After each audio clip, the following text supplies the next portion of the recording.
Hello friends, I am भानी रामडाल। दोस्तों, online agriculture ई platform पर आपका एक बार फिर से स्वागत है। दोस्तों, आज अपना जो फ्लोरिकल्चर में नेक्स्ट टॉपिक है वह post harvest management of cut flower, यानी जो कट फ्लावर होते हैं उनका अपने तुड़ाई के बाद, हार्वेस्टिंग के बाद किस तरह से मैनेज करें कि उनकी जो वेज लाइफ या सेल्फ लाइफ होती है वो भी ज़्यादा से ज़्यादा हो और उनकी जो क्वालिटी है वो भी अच्छी रहे और ज़्यादा से ज़्यादा अर्निंग कैसे की जा सकती है। इसको लेकर हार्वेस्टिंग से लेकर कंज्यूमर तक जाने तक जो भी मैनेजमेंट करते हैं तो उसको अपने पोस्ट हार्वेस्ट मैनेजमेंट बोलते हैं। तो देखो, कट फ्लावर की खास बात क्या है। कट फ्लावर की वैल्यू बहुत होती है, हाई वैल्यूड क्रॉप है, अच्छा प्रॉफिट होता है इसमें। लेकिन प्रॉब्लम ये है कि हाई पेरिशेबल नेचर के होते हैं, यानी बहुत ज्यादा खराब होने वाले होते हैं। तो इनका तुड़ाई के बाद, हार्वेस्टिंग के बाद बहुत केयर करनी पड़ती है, तब जाके अपने उस क्वालिटी को कंज्यूमर तक ले जाने तक मेंटेन कर पाते हैं और अच्छा प्रॉफिट ले पाते हैं। अब बात आती है लॉन्गेविटी या वेज लाइफ या डिस्प्ले लाइफ या शेल्फ लाइफ। हार्वेस्टिंग के बाद वो अच्छी कंडीशन में, फ्रेश कंडीशन में कितने टाइम तक रह सकता है, वो उसकी डिस्प्ले लाइफ है या सेल्फ लाइफ है या वेज लाइफ है, या उसी को अपने लॉन्गेविटी कहते हैं। जनरली क्या होता है, जैसे अपने कट फ्लावर की बात करते हैं तो कट फ्लावर के लिए अपने वर्ड यूज कर लेते हैं longevity, vase life, display life की यूज कर लेते हैं। और जो सेल्फ लाइफ शब्द होता है वो ज्यादातर अपने लूज फ्लावर के लिए यूज करते हैं। बाकी कोई बड़ा इसमें प्रिंसिपली डिफरेंस है नहीं, ठीक है। जैसे जैसे क्या है कि कट फ्लावर में टाइम निकलता जाता है वैसे वैसे उसकी जो क्वालिटी होती है वो डिटेरिएट होती जाती है। मतलब ये जो क्वालिटी है ये डिटोरिएट, विल्टिंग देखने को मिलती है, शेडिंग देखने को मिलती है, कलर है वो भी मतलब धीरे धीरे डल होता जाता है, और जो शाइनिंग होती है वो भी धीरे धीरे खत्म होती जाती है।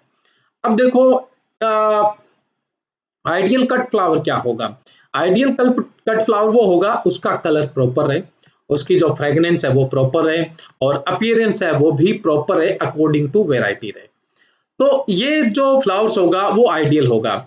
जैसे ideal cut flower should remain fresh with respect its colour. मतलब ये फ्रेश रहना चाहिए कलर के मामले में, फ्रेगनेंस के मामले में, अपीयरेंस के मामले में, और मतलब किसी भी तरह का इसमें कोई लॉस नहीं दिखना चाहिए, और इसकी जो स्टेम की लेंथ है वो प्रॉपर होनी चाहिए। ये आइडियल कट फ्लावर की बात होती है।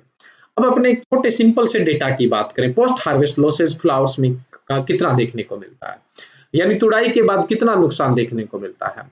About 20% loss due to the improper handling. Proper handling न करने की वजह से 20% लॉस देखने को मिलता है फ्लावर्स के अंदर। ये डेटा इंपॉर्टेंट है, एग्जाम के हिसाब से आपसे पूछा जा सकता है।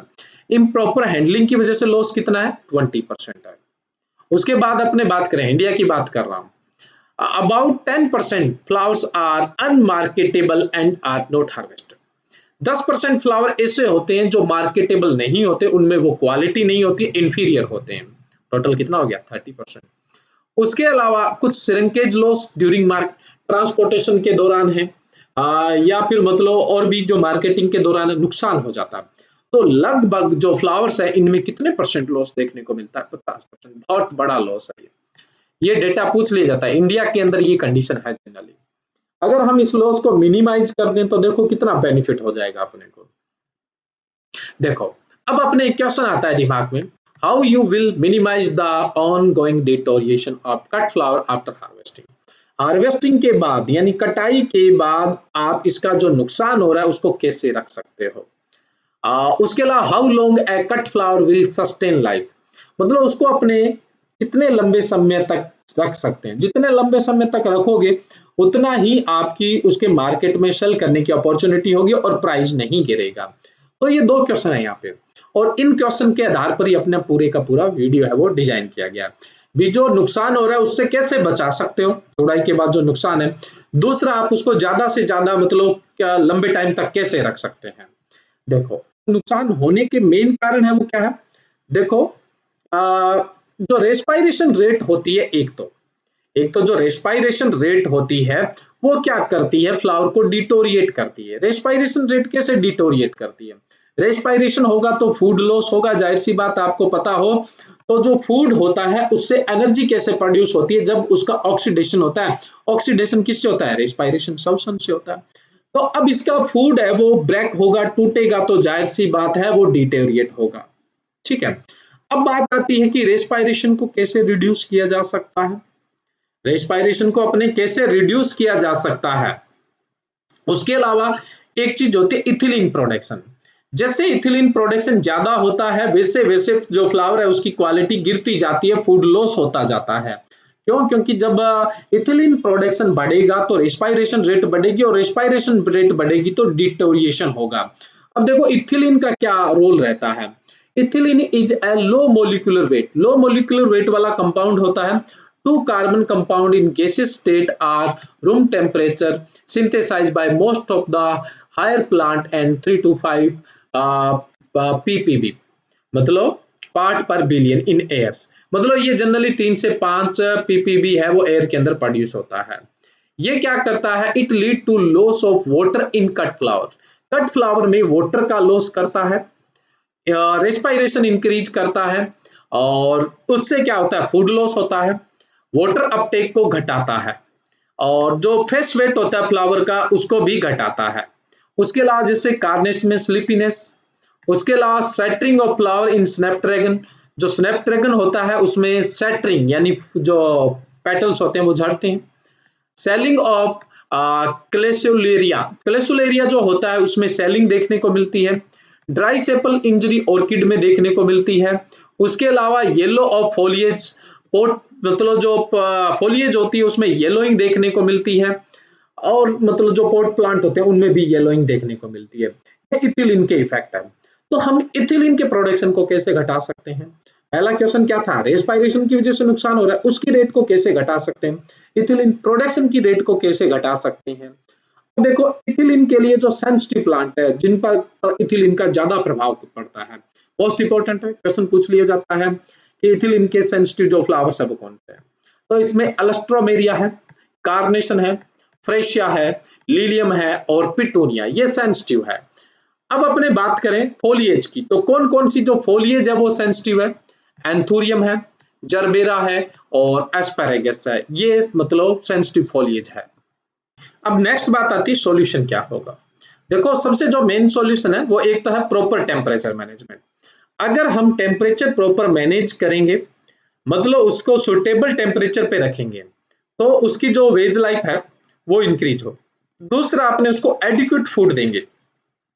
इसको भी फूड कैसे दे सकते हैं, जाहिर सी बात है रेस्पायरेशन होगा तो ऊपर फूड का लॉस होगा, तो जो लॉस हो रहा है अगर अपने उसकी भरपाई साथ साथ में करते रहे तो उसकी मैक्सिमम वेज लाइफ होगी।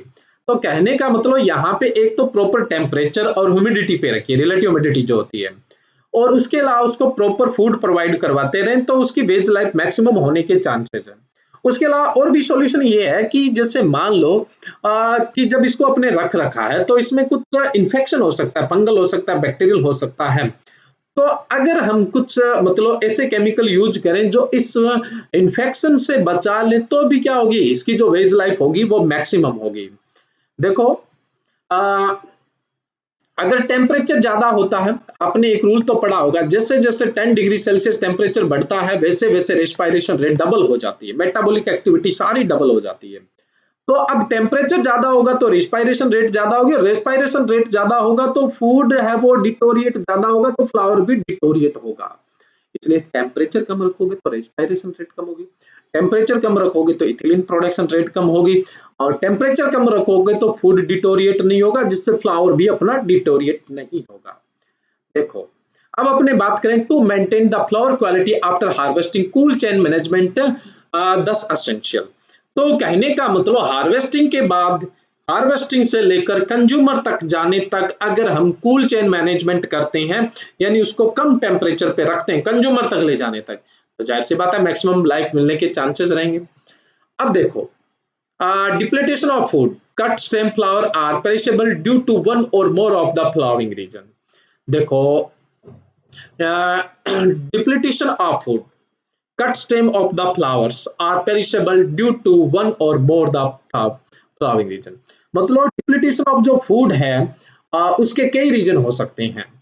एक तो है attack by bacterial and fungi, मतलब जीवाणु और कवक का अटैक होता है जिसकी वजह से नुकसान हो सकता है। नॉर्मल मैच्योरेशन एंड एजिंग, मतलब उसकी मैच्योरेशन स्टेज आ सकती है, उसकी जो टाइम है वो ज्यादा जा रहा है। उसके अलावा desiccation due to the water stress and xylem block, xylem block हो जाता है, वाटर पानी की कमी आ जाती है जिससे जो फूल है वो मुरझा सकता है। उसके अलावा ब्रूसिंग या कर्सिंग की प्रॉब्लम हो सकती है।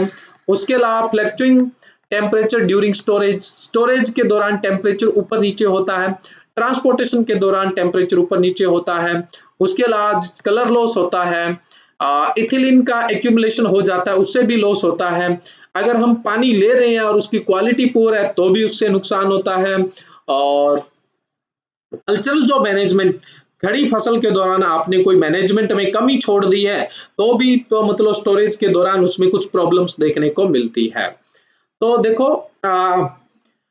प्री हार्वेस्ट जो मैनेजमेंट है वो भी प्रॉपर होना चाहिए, यानी जो कल्टीवेशन के दौरान है उस समय भी आपकी प्रैक्टिस अच्छी होनी चाहिए, और कटाई के बाद हार्वेस्टिंग के बाद भी मतलब जो मैनेजमेंट है वो आपका उच्च स्तर का होना चाहिए, तब जाके अपने एक अच्छी उसकी वेज लाइफ और अच्छी क्वालिटी दे पाते हैं।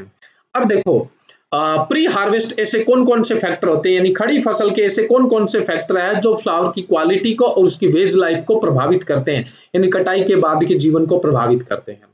एक तो देखो उसका जेनेटिकल जो रोल रहता है, मतलब उसकी जो वंशागति है, कुछ की ड्यूरेशन ज्यादा होता है, कुछ का कम होता है, वो अनुवांशिक गुणों की वजह से हो सकता है। ग्रोविंग कंडीशन जो है वो भी कारण हो सकती है। ग्रोविंग कंडीशन में लाइट है, टेम्परेचर है, ह्यूमिडिटी है, वाटर है, न्यूट्रिएंट्स है, पेस्ट डिजीज है, टॉक्सिक गैसेज है, तो इनका भी रोल ये भी क्या करेंगे, हार्वेस्टिंग के बाद की जो क्वालिटी और वेज लाइफ है उस पर इफेक्ट डालेंगे। हार्वेस्टिंग का जो टाइम है वो भी मैटर करता है, पीछे हम हार्वेस्टिंग टाइम पढ़ चुके हैं। जैसे stage of harvest, right stage पे आपने हार्वेस्ट किया है या नहीं किया है। टाइम ऑफ हार्वेस्टिंग, हार्वेस्टिंग का टाइम अर्ली मॉर्निंग या जैसे लेट इवनिंग में अपने करते हैं तो वो तो ठीक है, हो सकता है आपने दोपहर में कर लिया, तो टाइम भी मैटर करता है। मेथड ऑफ हार्वेस्टिंग, आपने शार्प नाइफ यूज किया है, शार्प स्केचर यूज किया है या नहीं किया, तो मेथड है वो भी मैटर करता है। तो हार्वेस्टिंग जो मतलब है वो भी मैटर करती है उसकी वेज लाइफ पे और उसकी क्वालिटी पे, और पोस्ट हार्वेस्ट फैक्टर है वो भी मैटर करते हैं। इनमें टेम्परेचर है, लाइट है, ह्यूमिडिटी है, वाटर क्वालिटी है, एथिलीन है, प्रिजर्वेटिव्स यूज करते हैं अपने, उसके अलावा जैसे वेंटिलेशन है, पैकेजिंग मटेरियल है, और हार्वेस्टिंग के बाद अगर कोई डिजीज पेस्ट है, तो ये जो चीजें हैं ये फ्लावर की लाइफ और फ्लावर की क्वालिटी पर मतलब अपना अफेक्ट डालते हैं। यहाँ पे मैंने सिर्फ लाइफ लिख रखा है, लाइफ ही नहीं क्वालिटी पर भी अफेक्ट डालते हैं। देखो post harvest handling of cut flower include both harvest and handling, मतलब जो पोस्ट हार्वेस्ट हैंडलिंग है उसमें अपने हार्वेस्ट और हैंडलिंग दोनों की बात करते हैं। अब देखो हार्वेस्टिंग की बात करें तो हार्वेस्टिंग में आपके दिमाग में 3 क्वेश्चन आएंगे, व्हेन, हाउ और वेयर। कब करनी चाहिए, कैसे करनी चाहिए, कहाँ करनी चाहिए, तो ये चीजें तो मैटर करेगी। हैंडलिंग के अंदर अपने बात करें तो हैंडलिंग में वो सारी चीजें इन्वॉल्व हो जाएगी जो उसकी मार्केटिंग चेन से रिलेटेड है। अब देखो हार्वेस्टिंग सबसे पहले व्हेन, कब करनी चाहिए, बेस्ट टाइम फॉर डे और हार्वेस्टिंग ऑफ फ्लावर्स, मतलब बेस्ट टाइम जो है वो कौन सा है, तो देखो बेस्ट टाइम है दिन का जो कूलेस्ट टाइम जो होता है, कूलेस्ट जो पार्ट होता है, जैसे अर्ली मॉर्निंग का है, लेट इवनिंग का जो टाइम है वो सबसे बढ़िया होता है। ठीक है, नेक्स्ट अपने बात करें हार्वेस्टिंग में जनरल रूल जो है भी, आप व्हेन हार्वेस्ट, कब हार्वेस्ट करोगे, हार्वेस्टिंग की स्टेज क्या है। वैसे हम पीछे लेक्चर में बात कर चुके हैं कि हार्वेस्टिंग की स्टेजेस क्या है, लेकिन एक सिंपल ही है, जैसे स्पाइक टाइप के जो फ्लावर्स होते हैं, स्पाइक टाइप के ना जो फ्लावर्स होते हैं, तो जनरली अपने कॉमनली इनको कब हार्वेस्ट करते हैं, जब 1/4 टू 1/2, देखो 1/4 से 1/2 जो फ्लोरेट्स होते हैं वो खिल जाते हैं। जैसे ये पूरा स्पाइक है, इसमें लगभग 1/4 से 1/2 यानी 25 से 50% जब फ्लोरेट्स ओपन हो जाते हैं तब जनरली अपने हार्वेस्ट करते हैं, ये स्पाइक टाइप्स के फ्लावर्स के लिए। वैसे एक एक फ्लावर की मैं आपको बता चुका हूं पहले है ना हार्वेस्टिंग के लिए, इसीलिए वो लेक्चर पहले ही करवाया था। जनरल अपने बाद में पढ़ते हैं, लेकिन मैंने पहले करवाने का जो रीजन था वो यही था। डेंस टाइप के जो फ्लावर्स होते हैं तो उनको क्या करते हैं, जब फ्लावर फुली ओपन हो जाते हैं तब अपने उसको हार्वेस्ट किया जाता है। अब देखो अलग अलग फ्लावर की अलग अलग मैच्योरिटी स्टेज है, जैसे यहाँ पे कुछ फ्लावर के इमेजेस दिए हुए हैं, वैसे मैं आपको एक एक का बता चुका हूँ पहले, ये जस्ट इमेज के लिए ताकि आपको थोड़ा सा और आइडिया हो जाए, बाकी ये लेक्चर अपने पीछे कवर कर चुके हैं तो अपने को दोबारा यहाँ पर ये डिस्कस करने की जरूरत नहीं है।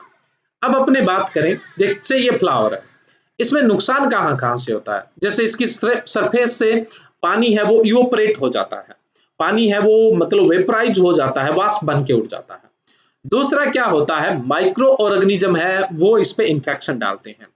तीसरा क्या होता है, जो जाइलम है वो ब्लॉक हो जाती है, जाइलम है वो ब्लॉक हो जाता है। तो इसमें जो जाइलम ब्लॉक होता है वो एयर एम्बोलिज्म की वजह से भी हो सकता है, माइक्रो ऑर्गेनिज्म की वजह से भी हो सकता है, दोनों में से किसी कारण से हो सकता है। बाकी सरफेस से इवोपरेशन होगा, उसके अलावा रेस्पिरेशन रीजन होता ही अपनी बात कर चुके हैं। अब बात आती है treatment for the improving longevity of cut flower. Cut flower की लॉन्जेविटी के लिए अपने मतलब क्या क्या काम करते हैं, कैसे इंप्रूव करते हैं। सबसे पहले cut stem excluding milky fluids. देखो जैसे जो स्टेम होता है उसको अपने क्या करेंगे, कट करेंगे। कट हमेशा कैसा होना चाहिए, स्लांटिंग होना चाहिए। स्लांटिंग कट से क्या बेनिफिट होता है, सरफेस ज्यादा मिलता है, जिससे वाटर एब्जॉर्वेशन होगा वो क्या होगा, ज्यादा होगा। अब देखो अपने क्या करेंगे, जैसे ही अपने स्टेम को काटा, उससे कोई मतलब जैसे कोई लिक्विड जैसे एक्सट्रैक्ट होता है बाहर निकलता है, वो न निकले, इसलिए अपने हॉट वाटर के अंदर कुछ से एक सेकंड के लिए रखते हैं, जिससे उससे जो तरल निकलता है, लिक्विड जैसा निकलता है, वो निकलना बंद हो जाएगा। नेक्स्ट बात आती है vase life of cut flower affected by stem cut ends. जो स्टेम का कट होता है एंड्स में, वो कैसा होना चाहिए, राउंड कट नहीं होना चाहिए, ठीक है। और ऐसा भी कट नहीं होना चाहिए जिससे स्टेम डैमेज हो जाए। शार्प स्लांटिंग कट होना चाहिए, जिससे क्या होगा, सरफेस एरिया ज्यादा होगा, वाटर एब्जॉर्वेशन ज्यादा होगा।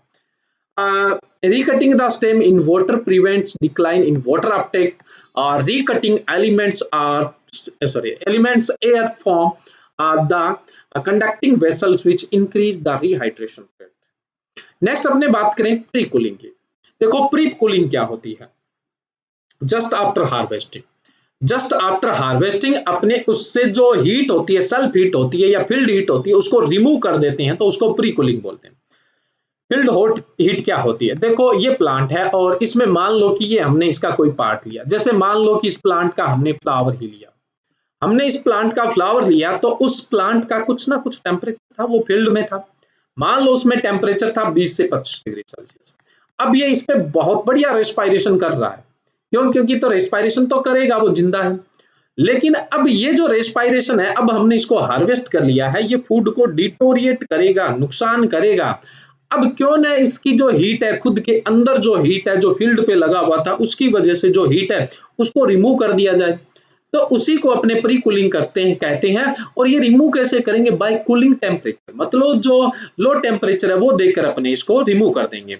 अब हाइड्रो प्री कूलिंग होता है, या फिर आइस बेग प्री कूलिंग होता है, हाइपोबेरिक प्री कूलिंग होता है, उसके अलावा रूम कूलिंग होता है। तो कई तरह की कूलिंग्स अपने को देखने को मिलती है, जो अकॉर्डिंग टू प्रोडक्ट होती है। तो rapid remove of the field heat immediately after the harvest of flower. जैसे ही आपने फ्लावर को हार्वेस्ट किया और उसकी जो फील्ड हीट है आप उसको रिमूव कर देते हो, तो उसको आप प्री कूलिंग बोलते हैं। ये करेंगे कैसे, जो कोल्ड स्टोरेज वगैरह है उसके अंदर, या फिर बहुत सारे जो मेथड होते हैं, तो उनके अंदर भी अपने प्री कूलिंग। प्री कूलिंग हमेशा बिना पैकिंग के की जाती है, अभी पैकिंग नहीं होगी, अभी इसमें और भी ट्रीटमेंट होंगे। ये तो जस्ट आफ्टर हार्वेस्टिंग आप तुरंत कर दीजिए, ताकि उसकी जो वेज लाइफ है वो इंक्रीज। अगर आप पैकेजिंग तक उसका इंतजार करोगे, तो पैकेजिंग तक तो उसका रेस्पिरेशन ज्यादा रहेगा, तब तक उसमें अच्छा खासा लॉस हो जाएगा, ठीक है। इसलिए तुरंत हार्वेस्टिंग के बाद, अभी और कोई ट्रीटमेंट नहीं किया, तो सबसे पहले आप प्री कूलिंग करेंगे। अलग अलग क्रॉप्स के हिसाब से अलग अलग प्री कूलिंग टेम्परेचर होता है। जैसे मैं बात करूं ग्लेडुलस, ग्लेडुलस के लिए प्री कूलिंग टेम्परेचर होता है 5 to 7 डिग्री सेल्सियस। वहीं पे मैं बात करूं बर्ड ऑफ पैराडाइज, है ना, तो उसमें जो प्री कूलिंग का टेम्परेचर होता है वो 7 to 8 डिग्री सेल्सियस होता है। तो जनरली ये आपको 0 से लेकर 7-8 डिग्री सेल्सियस तक देखने को मिल जाता है। नेक्स्ट बात आती है हार्डनिंग। वैसे तो टर्म से ही पता लग गया, हार्डनिंग यानी अपने उसको कठोर करना है, विपरीत परिस्थितियों के लिए, नुकसान के लिए कठोर करना है। अब अपने इसके डेफिनेशन की बात करें, तो it is a treatment given immediately after the harvesting of flower by using water, preferably warm deionizing water containing some germicide to restore turgidity। देखो अपने उसके अंदर प्रॉपर नमी बनी रहे, प्रॉपर वाटर लेवल बना रहे, इसलिए उसको जस्ट आफ्टर हार्वेस्टिंग के बाद क्या करेंगे, डीआयनाइज जो वाटर होता है उसमें कुछ जर्मीसाइड वगैरह होते हैं, उसके साथ अपने क्या करते हैं, उसकी हार्डनिंग करते हैं, जिससे जो उसकी टर्जिडिटी होती है तो वो क्या हो जाती है, रिस्टोर हो जाती है। नेक्स्ट अपने बात करें पल्सिंग। देखो पल्सिंग क्या होता है, 2 to 20%, 2 से 20% जो सुक्रोज का सॉल्यूशन होता है, उसके अंदर जो कट फ्लावर के स्टेम होते हैं उनको रख दिया जाता है, तो उसको पल्सिंग बोलते हैं। बात करते हैं क्यों जरूरी है।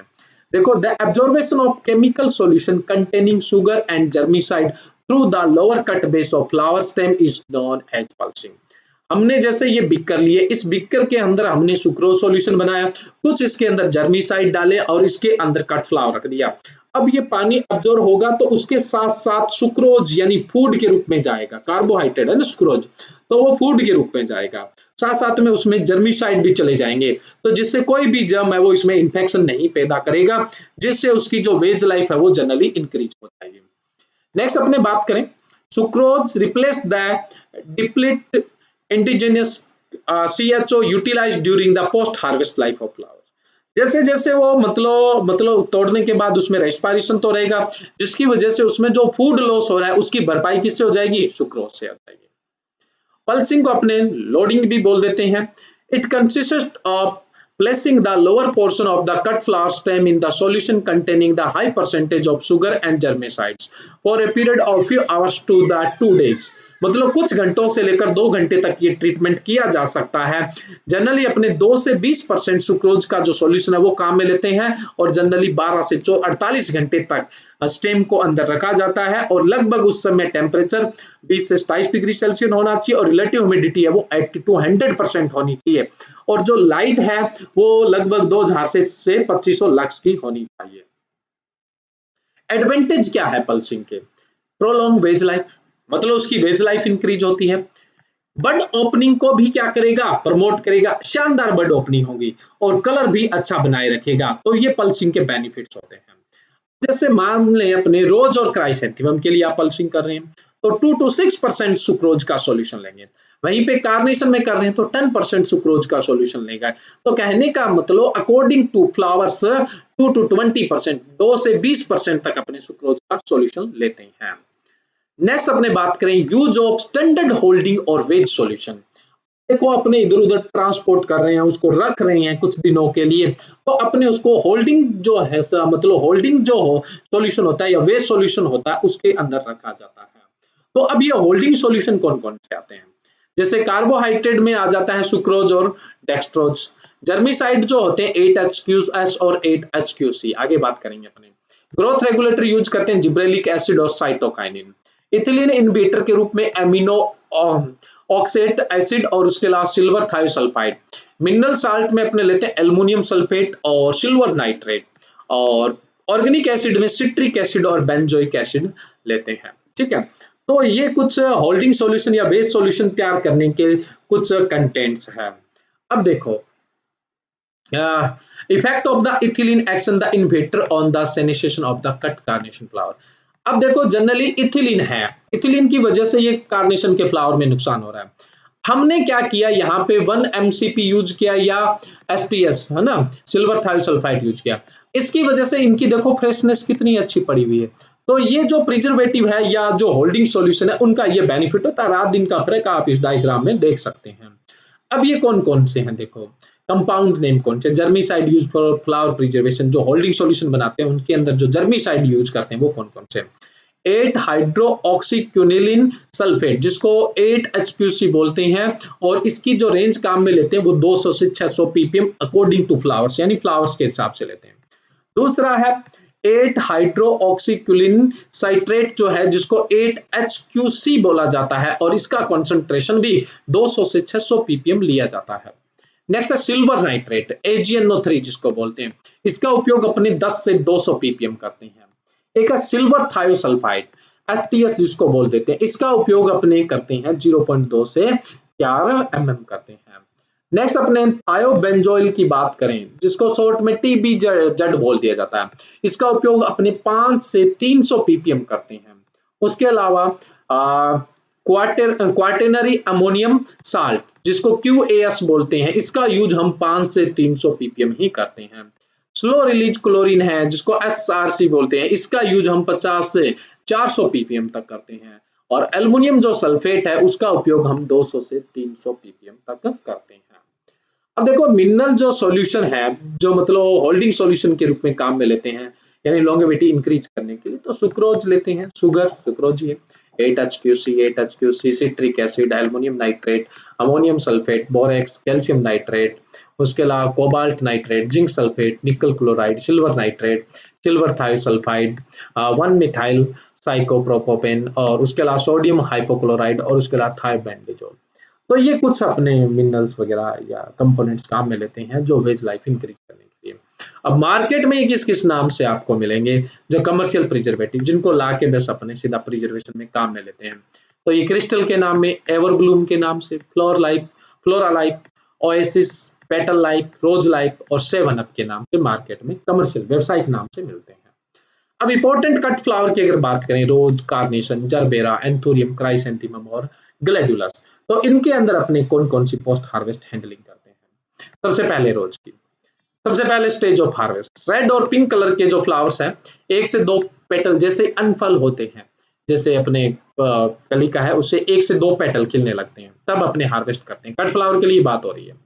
येलो है तो slightly earlier than the red rose, थोड़ा सा रेड रोज से तुलना में जल्दी कर लेते हैं। व्हाइट है, इसको भी अपने इसको अपने थोड़ा सा लेट हार्वेस्ट, रेड के कंपेयर में थोड़ा लेट हार्वेस्ट करते हैं। Pre cooling temperature 4 degree Celsius रखते हैं। स्टोरेज के दौरान जो टेम्परेचर रखते हैं वो 2 से 5 डिग्री सेल्सियस, इस पर आप 5 से 7 दिन। और जो ड्राई होते हैं उसको 0 से 1 डिग्री सेल्सियस पर 5 से 7 दिन के लिए अपने स्टोर कर सकते हैं। वेज लाइफ 4 से 7 दिन की होती है। और फ्लोरल प्रिजर्वेटिव जो यूज करते हैं वो aluminium sulphate 300 ppm plus citric acid 300 ppm, इसका जो सॉल्यूशन है उसको होल्डिंग सॉल्यूशन के रूप में काम में लेते हैं। नेक्स्ट क्राइसेंथेमम की बात करें, stage of harvest, 1 to 2 rays of ray florets fully open, बाहर की जो मतलब फ्लोरेट्स होते हैं 1 से 2 मतलब इसकी जो सर्कुलर है, मतलब 1 से 2 मतलब जो सर्किल में है वो सारे ओपन हो जाते हैं, 1 से 2 लाइनें, तब अपने इसको हार्वेस्ट करते हैं। प्री कूलिंग टेम्परेचर होता है 2 से 4 डिग्री सेल्सियस और स्टोरेज टेम्परेचर 0.5 से 1 डिग्री सेल्सियस, और इस कंडीशन पे इसको 3 से 4 सप्ताह तक भंडारित कर सकते हैं। वेज लाइफ इसकी 10 से 15 दिन की होती है। और फ्लोर प्रिजर्वेटिव अपने 8HQS 150 ppm और 50 ppm silver nitrate plus 3% sucrose काम में लेते हैं। नेक्स्ट है कार्नेशन। कार्नेशन की जो हार्वेस्टिंग स्टेज है, पेंट ब्रश स्टेज पे पीछे अपने डिस्कस कर चुके हैं। पेंट ब्रश स्टेज पे ये जो स्टेज होती है ना, तो मतलब जैसे ऐसे लगता है कि ब्रश जो पेंट करने वाला ब्रश है वैसी स्टेज लगती है, इसलिए पेंट ब्रश, यानी ये परपेंडिकुलर हो जाते हैं स्टेम के। उसके अलावा प्री कूलिंग टेम्परेचर 2 से 2.5 डिग्री सेल्सियस। स्टोरेज जो कंडीशन होती है, देखो ड्राई है वो 8 वीक तक इसको अपने 0.5 से 0 डिग्री सेल्सियस पर कर सकते हैं। और वेट है तब अपने इसको मतलब 2 वीक तक स्टोर कर सकते हैं 3 से 4 डिग्री सेल्सियस टेम्परेचर पे। वेज लाइफ अच्छी होती है इसकी, 14 से 21 दिन की होती है। और फ्लोर प्रिजर्वेटिव है वो 0.4 mm सिल्वर थायोसल्फाइड और 50 ग्राम पर लीटर के हिसाब से सुक्रोज है वो काम में, मतलब इनका सॉल्यूशन बना के उसके अंदर इसको प्रिजर्व किया जाता है। नेक्स्ट अपने बात करेंगे जरबेरा। जब इसका आउटर पेटल है वो फुली ओपन हो जाए तब अपने इसको हार्वेस्ट, आउटर पेटल जो है। प्री कूलिंग टेम्परेचर 2 से 4 डिग्री सेल्सियस और स्टोरेज टेम्परेचर है, ड्राई की बात करें तो 2 डिग्री सेल्सियस है, वो टेम्परेचर रखेंगे ड्राई के लिए। और अगर हम वेट के लिए बात करें तो 4 डिग्री सेल्सियस टेम्परेचर होता है। तो ड्राई कंडीशन में 2 डेज के लिए हार्वेस्ट होता है। और वेट की बात करें तो 4 डिग्री सेल्सियस टेम्परेचर पर 5 से 7 दिन तक के लिए स्टोरेज हो जाता है। वेज लाइफ 8 से 9 दिन तक चल सकती है। और फ्लोर प्रिजर्वेटिव जो है वो सिल्वर जो AgNO3 यानी सिल्वर नाइट्रेट जो है 20 ppm और सुक्रोज है वो 4%, इनका घोल बनाते हैं, वो प्रिजर्वेटिव में काम करेगा। Anthurium, 1/3 flowers on spadix open. देखो 1/3 of flowers on spadix open हो जाता है, यानी जो स्पेडिक्स है उस पर 1/3 जो फ्लावर का पार्ट है वो ओपन हो जाता है, तब हार्वेस्ट करते हैं। प्री कूलिंग के लिए टेम्परेचर होता है 11 से 13 डिग्री सेल्सियस, ठीक है। और इसको 13 डिग्री सेल्सियस पर 3 से 5 सप्ताह के लिए आप स्टोर कर सकते हो, यानी अच्छी वेज लाइफ है, 20 से 25 दिन की है। और फ्लोरल प्रिजर्वेटिव अपने 8 हाइड्रोक्सी क्विनोल सल्फेट यानी HQS 400 ppm और 5% सुक्रोज का सॉल्यूशन बनाते हैं। नेक्स्ट अपने बात करेंगे ग्लैडुलस। देखो बेसल यानी नीचे के जो 1 से 2 फ्लोरेट्स है वो जस्ट ओपन हो जाते हैं तब अपने हार्वेस्ट करते हैं या कलर शो करते हैं। प्री कूलिंग टेम्परेचर रखते हैं 5 से 7 डिग्री सेल्सियस और स्टोरेज जो कंडीशन है 3 से 4 डिग्री सेल्सियस पर 14 से 20 दिन पर स्टोर हो सकता है। रैपिंग मटेरियल होना चाहिए साथ में, ठीक है। और वेज लाइफ 7 से 12 दिन की होती है, मैक्सिमम अपने 20 दिन तक ले जा सकते हैं। फ्लोरल प्रिजर्वेटिव सुक्रोज 2% और 8 HQ है वो 200 ppm अपनी इसका सॉल्यूशन बना के होल्डिंग सॉल्यूशन के रूप में काम में लेते हैं। नेक्स्ट बात आती है फ्लावर पैकिंग। देखो फ्लावर जो पैकिंग होती है वो अकॉर्डिंग टू फ्लावर होती है, ठीक है। उनके बंचेज का साइज क्या होता है, नंबर ऑफ फ्लावर्स कितने होते हैं, वो डिपेंड करता है। तो इसमें जो बॉक्सेज यूज करते हैं स्टोर्डी चिपबोर्ड फ्लोरल बॉक्स प्रोटेक्ट बॉक्यूट्स, मतलब अपने चिपबोर्ड जो फ्लोरल बॉक्स होते हैं उनको काम में लेते हैं, या स्लीव्स होती है वो काम में लेते हैं। स्लीव्स जो होती है वो पॉलीप्रोपेनिल स्लीव्स मतलब की बनी होती है, ठीक है। जो मतलब कट फ्लावर होती है उसको रैप करने के काम में आती है, मतलब उसको लपेटने के काम में आती है। अभी जैसे जरबेरा पे अपने काम में ले रखा है इस तरह से। कॉर्पोरेटेड फाइबर बॉक्स है, उनके अंदर इनको पैक कर दिया जाता है ये इस तरह से, ठीक है। कार्टून पैकेजिंग भी होती है, प्लास्टिक पैकेजिंग भी होती है, डिपेंड करता है। उसके बाद हम ट्रांसपोर्टेशन के दौरान रेफ्रिजरेटेड जो वेंट्स होती है उसको काम में लेते हैं, ताकि ट्रांसपोर्टेशन के दौरान भी इनका लॉस ना हो। अब देखो इतनी कॉस्ट है वो अपने झेल सकते हैं, क्यों झेल सकते हैं, क्योंकि हाई वैल्यू क्रॉप्स है, ठीक है। लो वैल्यू क्रॉप्स में ये थोड़ा महंगा पड़ जाता है, उसमें बेनिफिट नहीं मिलता है। लेकिन कट फ्लावर तो हाई वैल्यू क्रॉप है, तो इसमें ये चीजें चलती है। तो ये पोस्ट हार्वेस्ट मैनेजमेंट था कट फ्लावर का, अपना कंप्लीट होता है। Thank you.